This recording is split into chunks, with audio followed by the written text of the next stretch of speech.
ஆண்டவரும் இரட்சகருமான இயேசு கிறிஸ்துவின் ஈடு இணையற்ற நாமத்தில் அன்றன்றுள்ளப்பம் வாசகர்களுக்கு எங்கள் அன்பின் வாழ்த்துக்கள். 2026 ஆண்டு மார்ச் மாதம் 3ஆம் தேதி செவ்வாய்க்கிழமைக்குரிய தின தியானம். இன்றைய தலைப்பு அதிகமான அன்பு.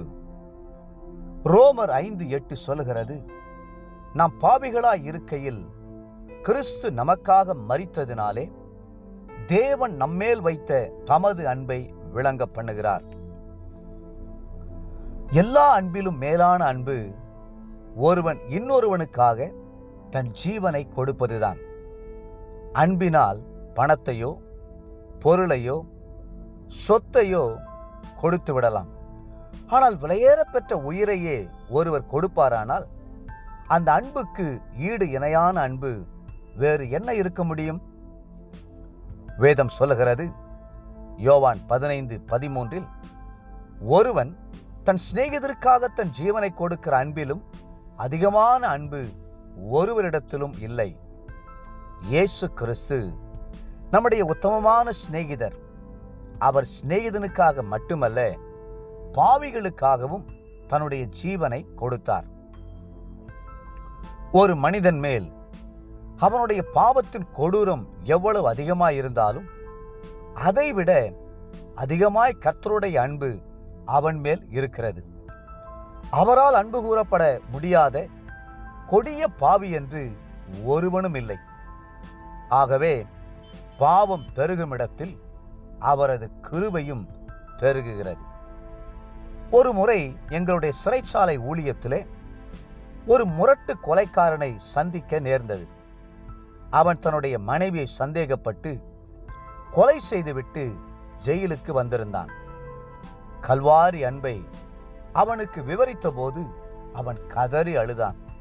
ஐயோ, இந்த அன்பை நான் முன்னமே அறிந்திருந்தால் கொலைக்காரனாய் இருந்திருக்க மாட்டேனே என்று மிகவும் வருந்தினான்.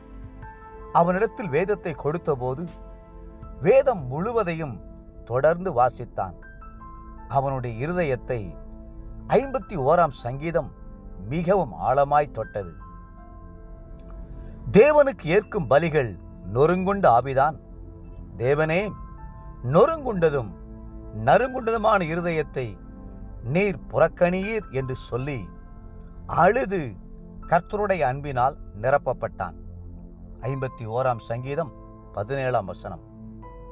சிறைச்சாலைக்குள்ளே ஒரு நீதிமானாயும் பரிசுத்தவானாயும் வாழ்ந்தான். கர்த்தருடைய அன்பு கடினமான உள்ளங்களையும் உடைக்கிறது. சட்டமும் சிறை கம்பிகளும் திருத்த முடியாத கற்பாறையான இருதயங்களை மெழுகை போல உருகச் செய்கிறது. பாவத்தை அகற்றி பாவியை நேசித்து பரிசுத்தமாய் மாற்றிவிடுகிறது. உலகத்தில் வந்து எந்த மனுஷனையும் நேசிக்கும் மெய்யான அன்பு அல்லவா அவருடைய அன்பு.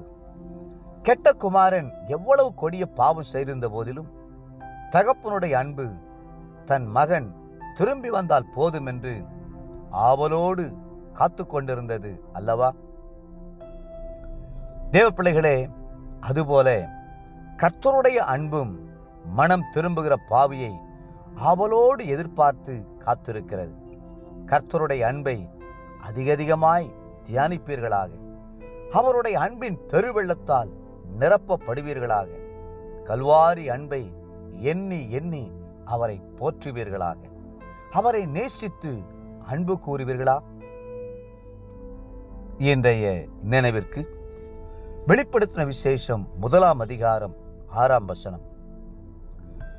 நம்மிடத்தில் அன்பு கூர்ந்து தமது இரத்தத்தினாலே நம்முடைய பாவங்கள நம்மை கழுவி தம்முடைய பிதாவாகிய தேவனுக்கு முன்பாக நம்மை ராஜாக்களும் ஆசாரியர்களும் ஆக்கின அவருக்கு மகிமையும் வல்லமையும் என்றென்றைக்கும் உண்டாயிருப்பதாக.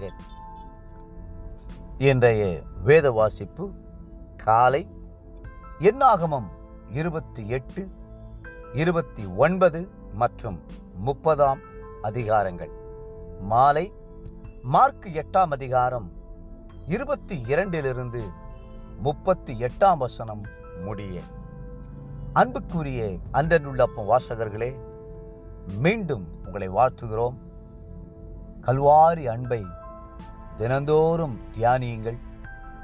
இயேசுவின் அன்பினால் நிரப்பப்படுங்கள். கர்த்தர் தாமே உங்களை ஆசீர்வதித்து மென்மேலும் உயர்த்துவாராக. ஆமென்.